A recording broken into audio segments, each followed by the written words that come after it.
दो मेंढकों की कहानी। एक बार मेंढकों का एक दल पानी की तलाश में जंगल में घूम रहा था।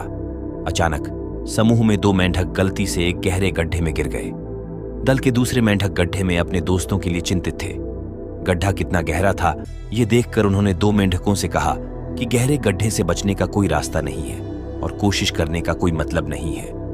दूसरे मेंढक लगातार उन दोनों मेंढकों का मनोबल कम करते रहे, क्योंकि दो मेंढक गड्ढे से बाहर कूदने की कोशिश कर रहे थे। वो दोनों जितनी भी कोशिश करते लेकिन सफल नहीं हो पाते।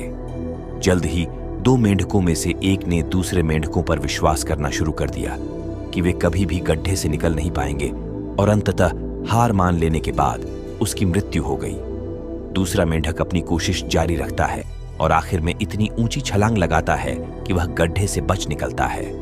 अन्य मेंढक इस पर चौंक गए और आश्चर्य किया कि उसने यह कैसे किया।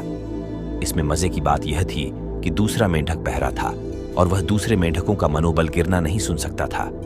उसने ये सोचा कि वे उसके इस कोशिश पर खुश कर रहे हैं और उसे कूदने के लिए उत्साहित कर रहे हैं। कहानी की सीख।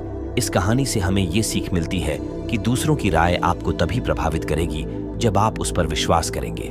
बेहतर इसी में है कि आप खुद पर ज्यादा विश्वास करें। सफलता आपके कदम चूमेगी।